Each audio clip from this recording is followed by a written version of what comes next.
We've got a very special guest, and we're going to talk about some drip irrigation. But Kathy Lavis, who is a professor at Kansas State, but is also our extension specialist in landscape management. And she's going to talk to us about some things that we can do to help water around our house. So, Kathy, thank you very much for joining us this evening. Absolutely. It's getting close to my bedtime, I'll be honest with you. Okay, so good evening, everyone. Okay, all right. Good thing I have good training. I teach at the college level, so I'm used to saying something and having no one respond back. So that's good. All right, great. Okay, so I am going to talk about drip, and I even put this 5-gallon bucket up just to say that in our world, a 5-gallon bucket with a hole or two in it is drip irrigation. Doesn't look as it's kind of unsightly, but that is a form of drip. I could spend hours talking about various aspects of drip. And what I want to do is I just want to cut to the chase, and I'll ask you a couple of questions. But first off, I'll very quickly let you know that Kansas State University, and specifically the Department of Horticulture, was the first university to collaborate with the international organization called the Irrigation Association to develop a course at the college level to teach horticultural irrigation systems. And that was well over 20 years ago that I developed the class. So I just know there's a lot of stuff I could share with you. So what I would like you to do, if you feel comfortable, is, like I said, I'm very used to teaching, especially to college students. And anytime that you have a question, I'm okay if you want to ask it. However you want to do it, if you want to wait, that's fine as well. So if I put up a question such as this, don't feel compelled to say anything if you don't even know what to ask. So what are you wanting to learn in regards to drip irrigation this evening? Does anybody have anything specifically? Hi, this is Dean. Can you hear me? I can hear you all right, Dean. Thank you. Okay. Question I have is, I use raised beds. Great. And I have walkways between them. How do you have the irrigation to the raised bed, but not into the walkways? There's no use to water those. Well, it's okay. So clearly what you're going to have to do, and without seeing your situation, I do have an example a little further into the presentation about raised beds.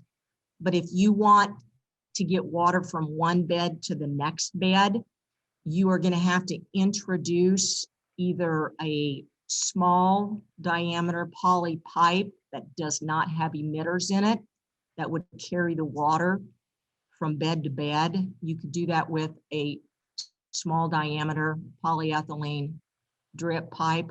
You could also do that with a larger diameter.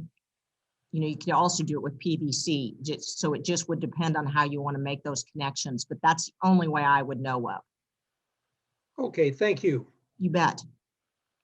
Anybody else? If things get a little too challenging for me, I'll have my master student, Alex, chime in, and he can take over when I get in a bind. Right, Alex? Yeah. Hey, I have a question for you. Oh, okay, great. Okay, so something that I got in December at the turf conference was people had questions about like varmints, drip irrigation, and just how, like, what measures you would take to kind of prevent that from happening. So Alex, that question it's a perennial question in our industry. And the sad thing is I have no quick answer for that.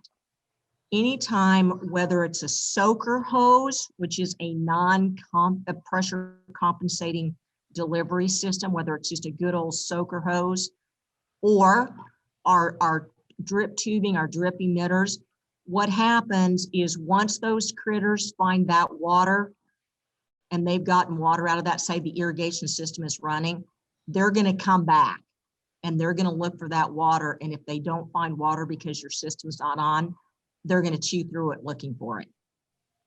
And there really isn't anything. I mean, even like the copper coating that we use to keep roots, you know, from growing into subsurface drip, it won't prevent them.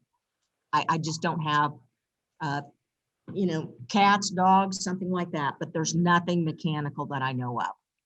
No, I think that's as far as looking into it on the internet, that's as much as I can find. So Good. No, that's a good question and probably one that somebody's got. Anybody else have something before I get started? I have a question. I'm John Golden, Hi, John. and I have an underground watering system in my yard, Yes. and I don't use it a lot, Okay. but I want to get into gardening. Can you hook up a drip irrigation to an underground watering system somehow? Yes, you can. And here again, that's a little bit more complicated than the time that we have. But here again, there's a couple of things that we would have to know. You know, first and foremost, we would have to find out where the main line of your irrigation system is and how we could tap into that main line. You know, we'd have to probably introduce, because if you have an automatic irrigation system that's watering, I suppose, what, your turf and maybe your landscape beds. Right now it has like 9 zones. Okay. Do you have any drip zones? Not at this time. I'm just, Okay. In the future, I would like to have a drip on maybe like potted plants and a few things like that. Okay. There's also, so in other words, you could actually install another zone just for drip. You could, depending on the location, you could retrofit a zone that maybe you're not using and put a drip valve on it. You know, cap off where it's irrigating now and run your tubing to your drip. Another thing I was going to say, or depending on, you know, yeah, that's about the only thing I could think of off the top of my head. It can be done. Okay. Okay. I have one other question. Okay, John. Is it too early to turn on my system? Is there going to be another hard freeze? You know, you sound like my students, John. If I knew the answer to that, I would not be sitting here at Kansas State University. It's 80 degrees here. What's it going to be in the future? Well, you know, I myself, I would not turn my irrigation system on right now. Well, they say Mother's Day is. Here again, it depends on your irrigation system and how you winterize it for the winter, whether you have to use compressed air. Yeah. Or you do? Yes, it's blown out. And okay. See, because then your lines are going to be pressurized. But the first 70-degree day, you want to get out and do everything, and you don't realize it's going to drop to 20 degrees in a week or something. You're probably smart enough to know that it could change really fast.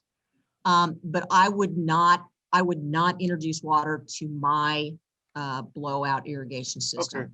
All right. Thank you. I just wouldn't want to chance it, because if you've ever seen what happens to pipe when it freezes, it's not pretty. Anything else?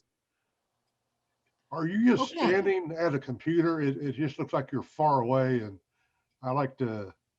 Well, I'm doing probably, if you can see me, it's because I'm in my classroom. Okay. And yeah, I guess personally. I like in-person thing, and you're too far away. And I like to hug you. Well, you know, I don't know if I can zoom myself in any further. further. That's fine. I could hear you. And okay, good. Well, my students. Thank you my for doing students this. don't literally want to see me, so I never thought about that before, John, but let's give it a whirl. So what I'd like to do is I just want to start off just here again, excuse me if I'm saying some things that you might already know, but just as an industry, our horticulture industry as a whole, we throw around some different terms: micro irrigation, trickle irrigation, low volume, xeriscate, gation. It is the most effective way to deliver water to the soil surface or the root zone, hands down. So that's always been a plus. It delivers it with dripping emitters or whatnot. So sometimes that's why people just straight out call it drip irrigation. Clay pots were what they used in the good old days. You can see there's a clay pot down here in a garden, and they fill that up with water, and that slowly oozes or drips, to the surrounding root zone. When did drip really start? Well, a lot of these things occurred in the Middle East, in Afghanistan, using clay pipe. Then in the 1920s, we started to use that perforated pipe. Actually, a professor, Mr. House, started using subsurface in 1933 at Colorado State, which I think is pretty innovative for Colorado State.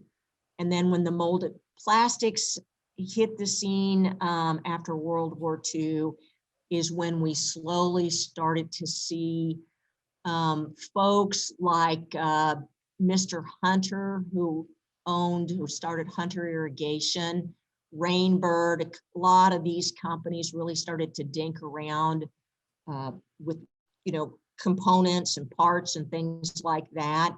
But Netafim, I don't know what products you guys are using, if any, right now, but Netafim is by far the leader in drip irrigation. In fact, I've toured a lot of the irrigation companies in the last 20 years, and Netafim is one of the few companies. There are certain places that they will not let anybody in. I mean, they're very top secret with how things are produced. But they were really innovative because they came out with the first drip emitter that had this Lambert system. So this is, you guys okay back in there? I heard somebody. Okay. So this is a drip emitter. I'll talk a little bit more about this, but so what this really allowed our industry to start doing is to deliver water in a uniform fashion. The drip tubing, they introduced these emitters. These are these inline emitters here. This is a drip tube here, and I'm going to show you a different diagram. But this was extremely innovative because the idea, whether it's drip or whether it's above ground irrigation, we're always concerned with pressure, flow, and velocity. The good old soaker hoses that you can buy, some of you probably used those before. You probably noticed that you hook that up to a water outlet at your house and you have a lot of water close to the source, and by the time you lay that soaker hose out and it gets to the last tomato plant on your plot, it's not delivering near as much water, and that's because that's not a pressure compensated system. So all the pressure gets used at the top end. And so when Netafim came out with these inline compensators, it was really a breakthrough in our industry. So you know by now, so this is just a classic install, laying the drip tubing. This is probably the friendliest system in our industry because it doesn't have, whoops, don't know why it did that. Why it doesn't have a lot of components that can be vandalized and so forth. So this is just, and I'm going to talk about inline drip here in a moment. So the beauty of this, so let me just give you some ideas. This is kind of a rough system here, but this is actually my solid piece of pipe, my lateral, that is delivering water to this drip tubing that has these pressure compensating emitters. The thing that we see done most incorrectly in a system like this is that, especially contractors, I'm sad to say, they do not know how many emitters to put around a root ball, and therefore they're not really delivering enough water. And so there's lots of charts, and they're not complicated to figure out how much water these guys are delivering per unit of time and how many you need to have in a root zone. So as we already said, here again, this might be some things that you're not that interested in. We know it supplies water to the root system. It's low application, so it reduces the cost of operation and the components. It is by far, and I've got 85. Now, when I say uniformity, does that make sense to everybody?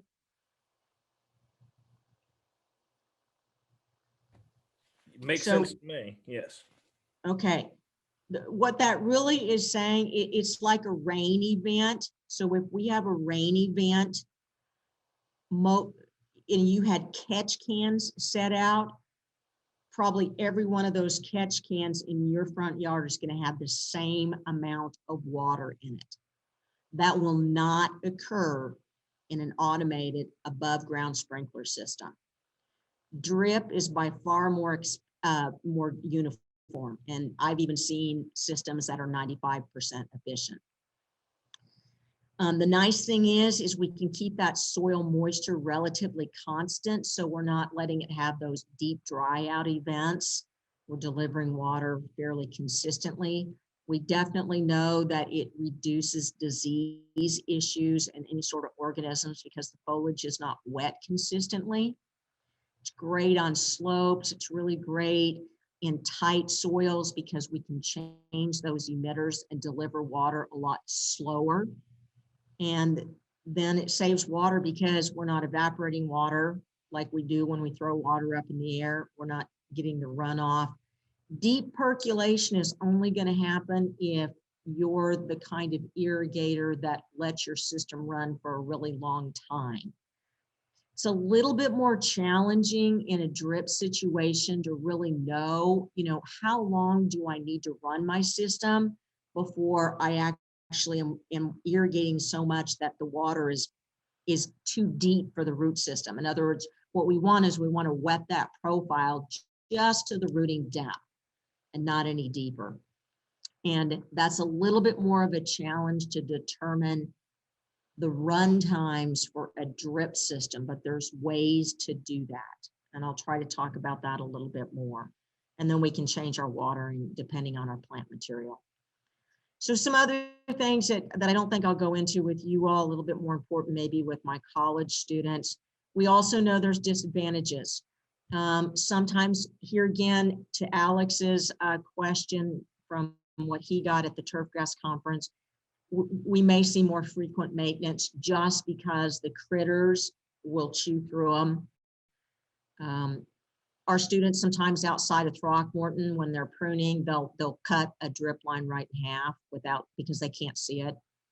There's no environmental effects. So in other words, when we're throwing water up in the air, it's washing off the foliage. It's doing that cooling effect because of the water as that cooling effect on the air.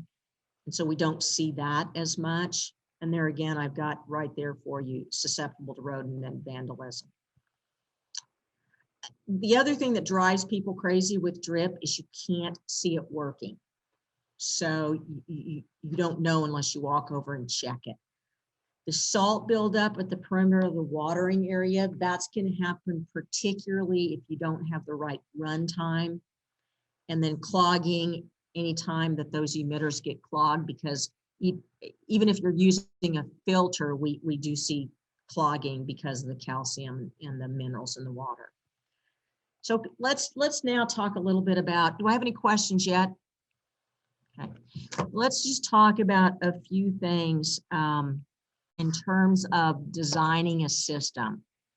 Like I said, I apologize if I'm going to go over your head and deliver information you're not interested in, so I'll do my best. We've got to have what we call a point of connection. Am I going to attach my sprinkler to the water spigot of my house.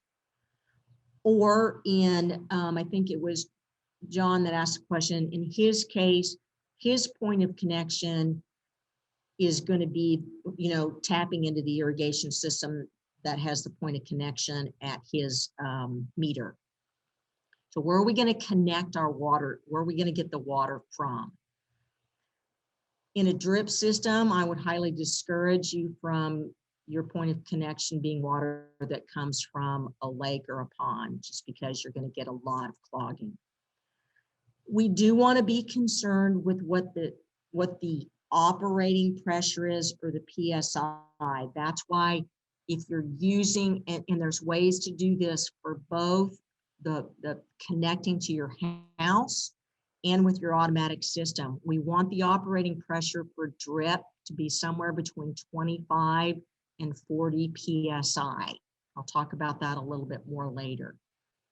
When we deliver water in a drip system, we are talking about gallons per hour versus gallons per minute. We definitely need to know what plant material we're irrigating, whether it's vegetables, orchards, landscape plants. In Alex's research, Alex did subsurface under turf. So we need to know what kind of plants are we watering. We do not mix components. And what I mean by that is it's an absolute no-no in our industry to mix components that don't go together, that require different operating pressures and deliver different amounts of water per unit of time. You'll run into very poor efficiency and uniformity. Another thing with drip is you really do need to understand what soil you're working with. And so if that's a question with any of you, we can talk about how you determine what type of soil you have, but that's important. So going back to a question that we already had, this would be just a real simple raised bed. This would be my lateral line. This could be PVC. This could be 1-inch drip hose header. So that's coming from either a water outlet on my house. It could be an automatic irrigation zone. But what this is showing is then what I have the header that has no holes in it. And then this 1/4 inch drip tubing, pressure compensating drip tubing. And these are what we call goof plugs at the end, so that I can unscrew those and flush those lines. That's another important thing that you need to be able to do with your drip system. Yeah, okay. This is another setup with what we call headers and a footer here. So this could be, here again, this could be the small diameter polyethylene tubing. It could be PVC, polyvinyl chloride. And then we connect on with fittings to our drip tubing. This could be point source, drip, whatnot. We have right here in this valve box what we like to have with this automatic system, and even with the hose end, is this air relief valve. And I'll talk about more of this here shortly. But we definitely need to have some way that we can flush these lines. And that's something, usually what we'll do is we'll have a shut-off valve. For some reason, my mouse isn't working very well. We'll have like a shut-off valve here, and usually I'll have that like in a valve box or something, so that I can open this up and let the water flush through this, because that'll alleviate any clogging in that pipe. Any questions so far?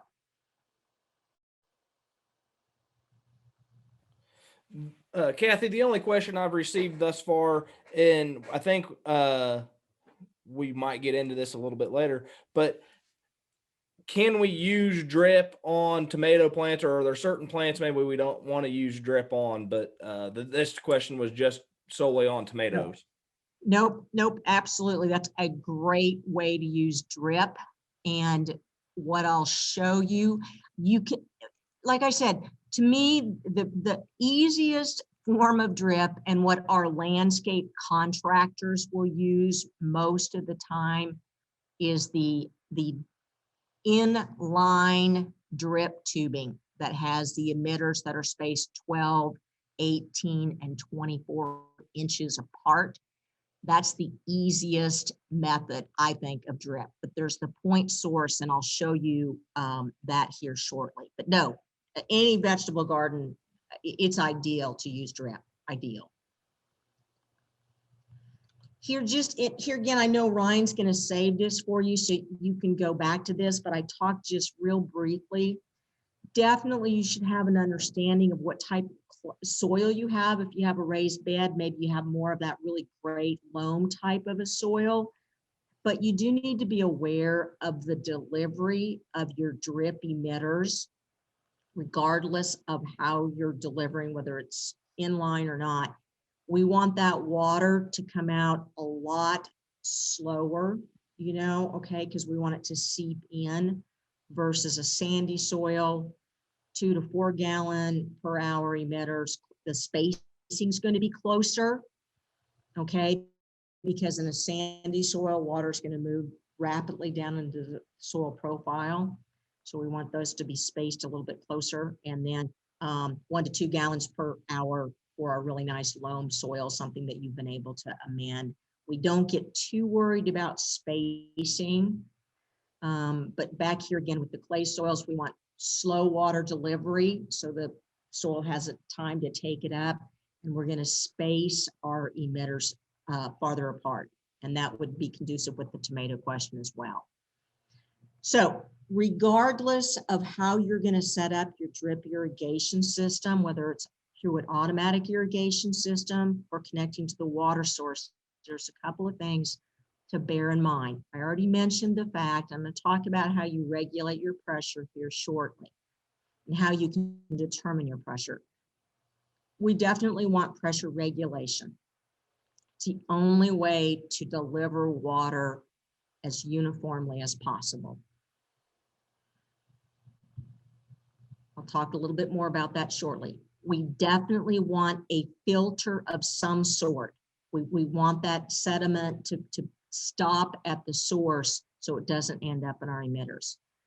By law, depending on your municipality that you live in, you should have some sort of a backflow device that keeps water from moving back into your potable water. That's particularly important if you are tapping into your house faucet. In some of the newer homes, there's already a backflow device and on your outdoor outlets. Some of you would not have that, and you need to make sure, and I'll show you a kit that you can get that in. And then, of course, as I already mentioned, the delivery tubing has to be pressure compensating. So let's look at some pictures. So here's an example of a setup just using an outdoor outlet. So, and I'll break these down here in just a moment. Some of you may be aware of these kits that you can buy at Site One Landscape would be an ideal place for you to buy some of your components, because you've got people at those stores that understand irrigation and they can really help you. I'm not saying Home Depots and Menards and stuff, but a lot of times you're not going to get it's like going to a garden store versus going to a Home Depot. You know, I've heard Home Depot people deliver terrible information to clients. And the same thing would be true. You know, you want to make sure that whoever you're communicating with when you're buying your products really understands irrigation. So we definitely want a backflow, and that's going to be a little device that looks, because this water outlet does not have a backflow device on it. So it's going to be a device right here, and that's going to keep, if we have a strange change in pressure, keep water from moving into your outlet that could possibly deliver water to the kitchen sink, and it might be a bad deal. We definitely want to keep our pressure regulation. So we've got a device right in here that's going to do that. And we've also got a filter before it goes to this polyethylene tubing that's going to lead out to my plants. Oh, one other thing I was going to mention to you, some of you might be aware of this. Typically, what is the pressure? Does anybody know what their pressure is at their home? Have you ever done a pressure test with the PSI gauge? At our house, it's about 38. What? Wow, you don't have much to work with, sir. Yeah, just talk to my wife. Yeah, you don't have much. That's very, very unusual. Do you live in a municipality? No. Out in the country? Yep. Is yours coming off of a well? No, it's coming off of City? it's off a rural water district. Okay. That is extremely low. The only type of irrigation system you could have would be drip. And in your situation, you know, usually we have 60 to around 90 PSI in different parts of Manhattan. So that we definitely need pressure regulation. But what you can do is you can just go to site one. Here again, site one, you could go to a site one or a Menards and ask them for a pressure rate, a PSI gauge. You could go home, screw that on to the end of this faucet here, turn this guy on full blast without anything operating inside your house. And you could read out what your PSI is. And that would tell you, you know, what sort of a PSI gauge you would want to have on your drip to bring it down. Okay. Okay. All right. So here again, I know Ryan's going to keep these slides. This just kind of breaks down the components for you, what you've got. Here's your low flow pressure regulator. This is my filter right here. Okay, so these are, you know, finally these are just different adapters that have different fittings so that you can screw in. However, we don't do any sort of solvent weld or anything. These fittings all fit together, usually an insert type. Here's a different type of a filter. This is real nice because you can just unscrew that filter and clean it out because you do need to clean the filters out. The one thing that you will notice on a system like this, there is no backflow device in this diagram, okay?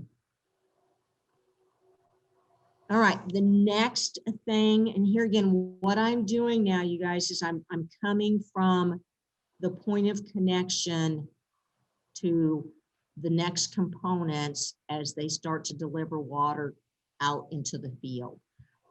We really like to have some sort of a shutoff valve because here again, it's just nice if you're trying to control where your water's going. So it could be something like this.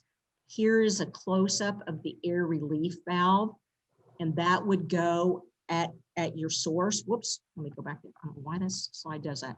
So here again, this component, it's a threaded fitting that's going to screw on back in that other configuration, and I'll show you where that would go here shortly. Here's a really nice Toro kit that you can get that hooks right onto your water faucet, like I said. So it's got that little mini vacuum breaker right there. It's got a filter. So it's a really nice little at-home water source. And then now I tap right in and then I can run my system. It's got the 125 mesh, which is a filter that we usually recommend. So you can see that most of what I'm going to be showing is bringing down that pressure to 25. Okay, does anybody have that kind of a setup? Are you using anything that the faucet connection with your systems?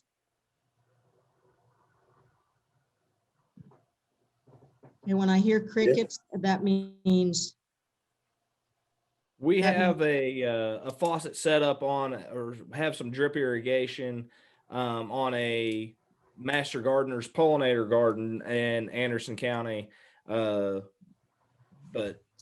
okay, all right. So I'll give you just enough to make you your head spin. Tom, did you have a question? Yes, I'm going to be using that type of a system, and I'm going to be running the main line down a rail fence, and you know, feeding plants at each one of the along the way. And I guess what I'm saying is this won't be permanent. I'm just going to have it out there, and then I can attach my hose to it when I want to use it. Okay. Does that make any sense? Yeah, it does in a way. So now when you say you're going to attach your hose, so you're going to attach your hose to your faucet and then run it out to the field where you're going to irrigate? That's correct. Okay. And it's a rather long line. Am I going to need additional pressure? Well, okay, you're a smart man. It depends. And my students hate it when I say that. That's the answer they don't want. And then Definitely. their immediate answer back to me is, hey, Dr. Lavis, can I put that on a quiz? Answer, it depends. It does depend though. Now, here's a couple of things. That's why it would be really important that you know what is the pressure at your source, at your point of connection. Because depending on the diameter of your hose or pipe, so we're going to lose pressure as we move down the piping system. And that's kind of okay with drip. We don't mind losing some pressure if you start off at your source at 60, because you're going to lose a certain amount. And here again, I can talk all day long about friction loss charts and stuff like that. But my main point is that depending on the hose you're using, the length of the run, you might be able to afford to lose some of that pressure once it gets out to where you want it. To make this. Now, I have a pressure gauge. Would it be wise to check the pressure at the start and at the end to see where I'm at? Absolutely. Absolutely. And it'll probably be really interesting to you to see what that is, because that's because you're going to lose pressure. Anytime water is moving in a piping system, it's influenced by the length of the run, the inside diameter of the pipe, the inside smoothness or the smoothness of the pipe, and how fast that water is moving. Those are all going to be situations that influence pressure as it moves down a piping system. So I think that'd be a really. And would I be able to get? Go ahead. Would I be able to get all those components at Site 1 irrigation? You mean like a PSI gauge? Well, I have the PSI gauge. It's just all the other components necessary. Yes. And somebody like they handle all the irrigation equipment. Yeah, and Site 1, like I said, those people, they're either going to tell you how to do it or they're going to find the answer for you. Very good. Thank you. Okay. Good questions, you guys. So let's just look at some parts. Maybe that'll help you. This one, this is a Rainbird slide. I love this because around here we'd always use pea gravel in the bottom of our valve, but this is an irrigation valve.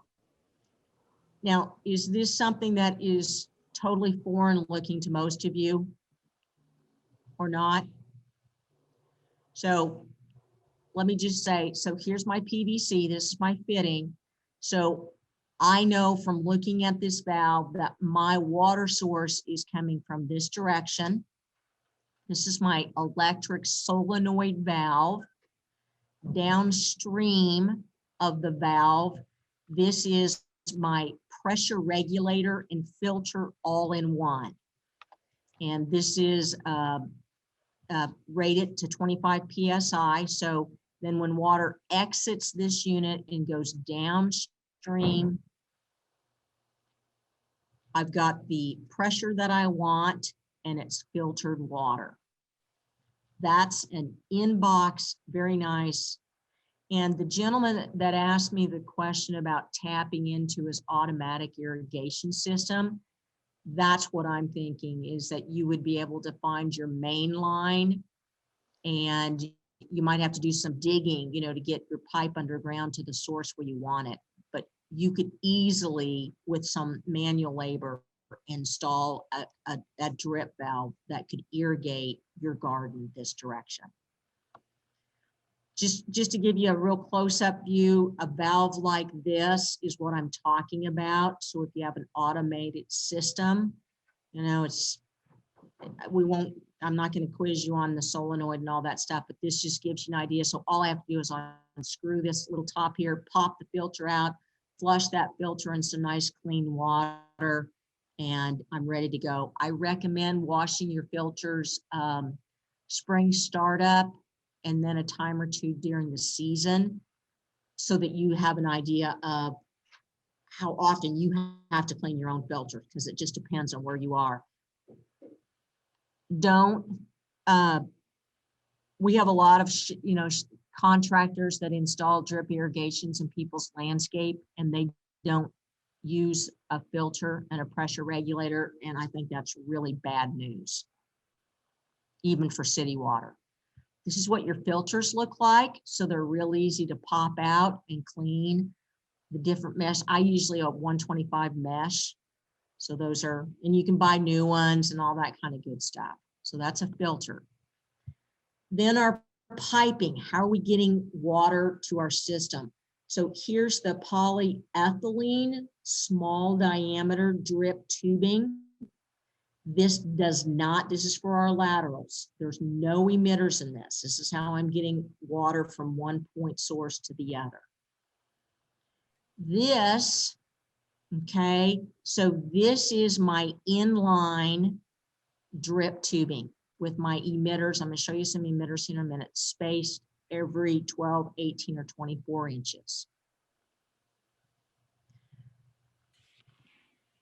This is what an emitter looks like. And for the gentleman that asked about your tomatoes, there you go.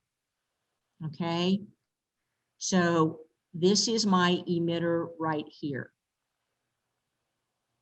I would imagine in most of your situations, your runs aren't really long, but depending on whether you're using Netafin, Hunter, Rainbird irrigation products, any product that you use, it will tell you that how long you can make that irrigation run before. They will not guarantee that these emitters are delivering the same amount of water at every point source. And that's what's important, is that if you want to irrigate your tomatoes uniformly, you want to know for a fact that each one of those emitters is delivering the same amount of water per unit of time. This is what an emitter looks like. So if I went and cut this guy out right here, which is what I've done to show my students, this is what you have inside of here. You pop this little black guy out, and that's what it looks like here. And so that water is moving through that Lamberth system, which is all, if I cut this in half, you could see some really amazing stuff. That is what is making this inline drip emitter pressure compensating. Okay, that's inline. Let's talk about some point source emission systems. So this would be an emission device or a sprinkler in our world. These are pressure compensating as well. Inside this, I unscrew that, and I've got a little filter that sits inside of there. Okay, and then this is what we call spaghetti tubing, or very small diameter polyethylene tubing, that each one of these has a drip emitter that goes to an individual plant. Another really good way to irrigate, some of your vegetables. Kind of depends on what you want to do. This is another emitting device. This is more of a micro spray deliverer. Okay, and this has actually got a shut off right there. This is what, okay, so let me just get some brain prep. I could use this type of tubing here for my irrigation run.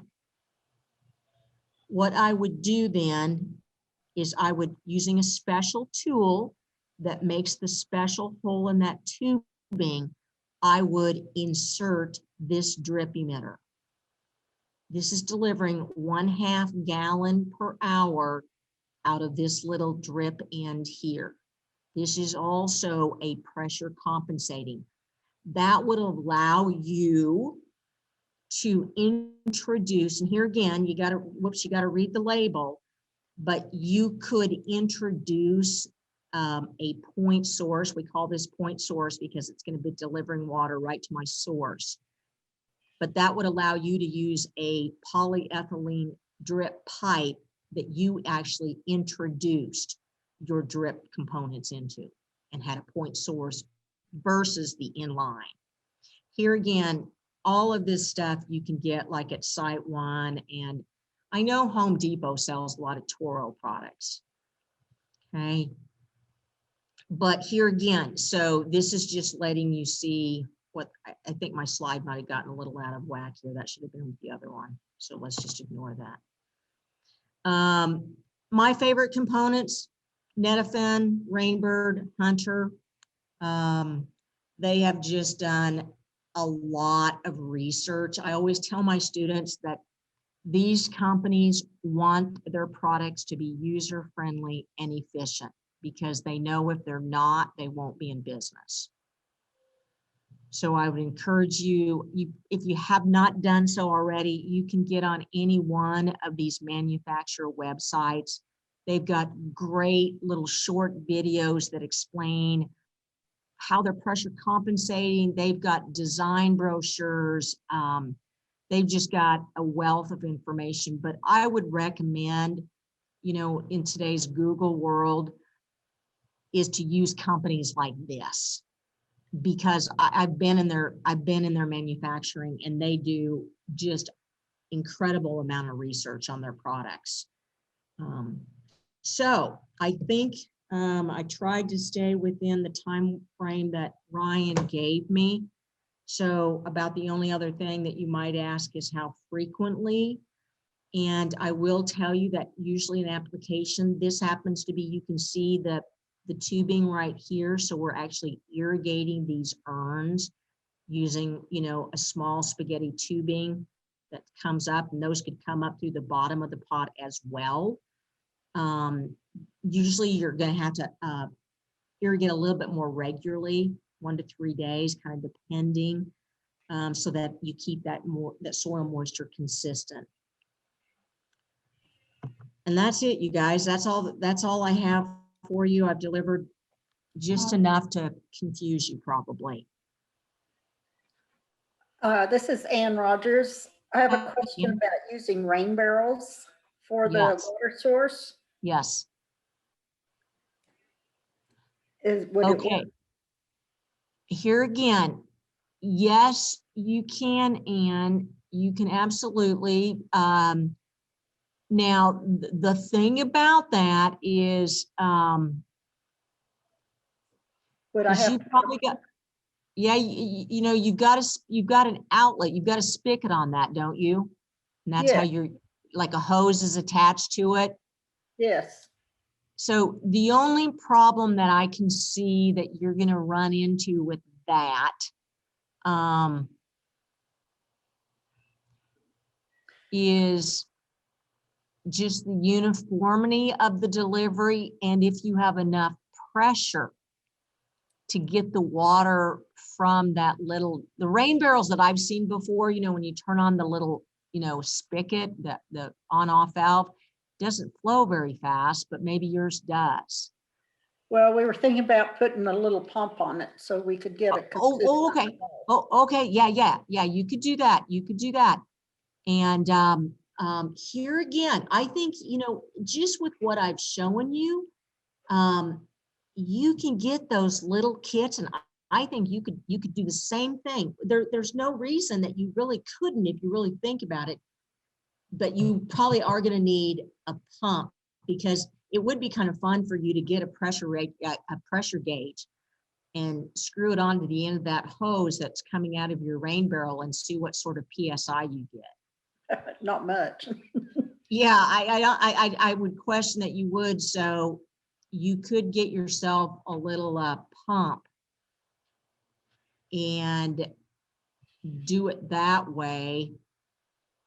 It's funny that you'd say that, because it just reminds me, I just read in the Manhattan Mercury that a group of students at the Manhattan Catholic School they're getting ready to set up, they use soil moisture sensors, they automated those by Move, and they are gonna connect their little drip irrigation system to their rain barrels too.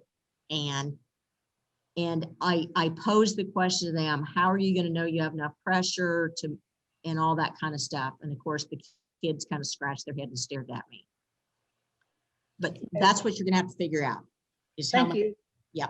Kathy, would it work better if those barrels maybe were elevated a little bit so where they might have a little more pressure coming out?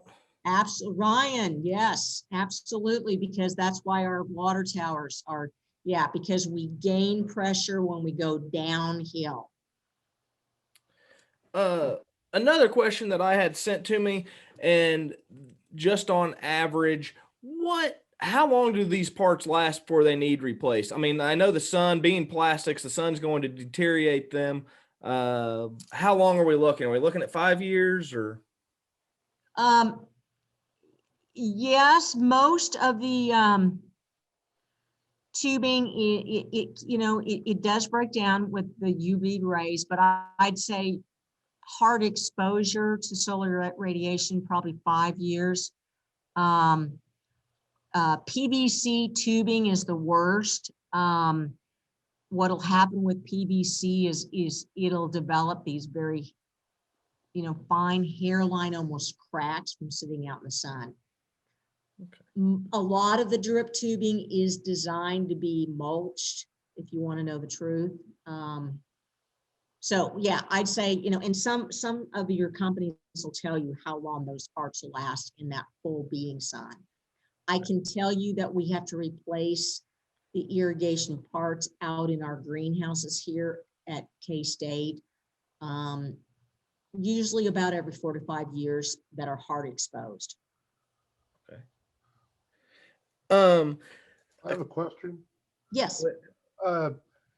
Whatever house in Ottawa that has city water, would their pressure be the same? Okay, that's a really good question. It depends. And in here again, yes. I mean, in most neighborhoods, the pressure, the PSI is fairly consistent. But here's a great example, because Ryan just talked about, a change. We installed a number of years ago, my irrigation class, we always do a residential install. That's how my students learn hands-on. And then we use the greenhouses as well. I had a property that only had 40 PSI, and it was real close to a water tower. So, and then you could go a couple of blocks away and it was 60 PSI. Further away from that, 90 PSI. So you've got to be careful about that. I would take a PSI reading at my own house. Can you ask the city of Ottawa to give you more pressure? Probably not. Okay. Now, the gentleman that was out in the country, if you're using rural water, that you might. Also, the other thing that I've discovered over the years is some people actually have a pressure regulator, like that has nothing to do with their irrigation system, that actually is reducing the pressure that comes from their point of connection into their house. And I've discovered before that pressure is actually turned down within the house, at their point of connection. you can always call the city and ask them. The city, it's really funny. A lot of these municipalities, they can't tell you that much. They can tell you the size of your water meter, because the size of your water meter is also going to influence your flow and your PSI. Thank you. And Kathy, I'm going to ask the difficult question now, I guess. And that is, what kind of cost are we looking at? I think that's everybody tells me they can't afford any kind of irrigation system. So we're just going to continue to water our flowers with a hose and our thumb. Can you give us an idea of maybe per foot what it might cost us, or kind of a rough estimate? That's a great question, Ryan. I wish I could. It depends. Yeah, there you go, John. It depends. It's gonna rain tomorrow, probably. I'm going to be honest. These little kits that I've showed you, those are not that costly. I mean, we're talking, 10, 15, maybe $20. And that's not that much. I would say drip. You could probably get your drip tubing. You could probably put yourself a really nice system together for under $50. Wow. Maybe even closer to that. Here's the disadvantage that my audience has, is that teaching at the college level, I don't do a lot of like how much the stuff costs. I'm more concerned about delivering information. But yeah, Ryan, it's not near as expensive. Now, if you're going to do an in-ground irrigation system, and you're going to, then you're talking some money. Yes. All righty. Well, excuse me, but it cost me $70 every year just to blow my system. Oh yeah. That's that's an average price. And so, John, that is also why most of our reputable irrigation contractors in today's modern world, they'll put drains in. Yep.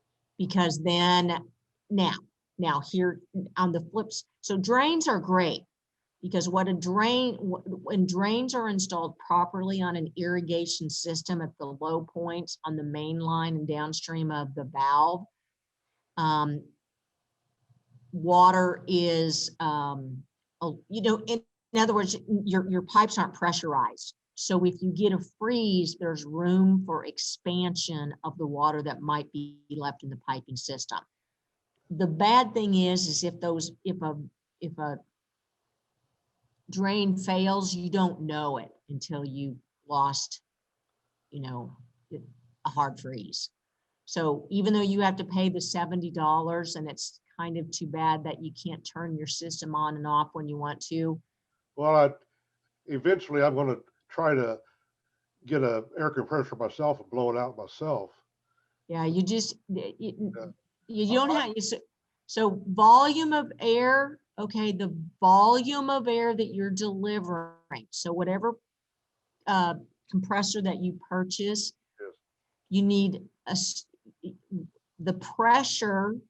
You don't want the pressure to be greater than the pressure that you, like if you have 60 PSI at your house, yes, maximum PSI when you blow out a system of small residential is 80 PSI, but you want it to deliver a large volume so it moves the water out of the system. that is right. I could listen to you all night. All the stuff you said is very interesting. I could listen to you all night, but. Oh, that's so sweet. Well, Ryan and I were talking, this is killing me too, you guys. I can't see your faces right now. I probably could if I went to this. In fact, I could. There you go. But it's like teaching a class. I can't see, my students have on masks. I can't read their eyes. It's real frustrating for all of us. And it's great because we can deliver information to you guys. Don't have to drive places. I don't have to drive places, but I can't get a feel for my audience when I can't see you. It's really, so I'm glad to hear that I delivered some information. I did not give you my contact, and that was not intentional. I know Ryan's got my contact. You can find me on our horticulture webpage. I'm glad to answer some more questions. Anything else? I don't have any more in. I would like to just say thank you. You bet. And I just really appreciate it. I am going to put up a quick poll. I know we've had a few people just jumping off already, but I'm going to just launch a poll. One of the things I was interested in was just how everybody heard of the meeting. You know, maybe I should have played this at the beginning instead of at the end, but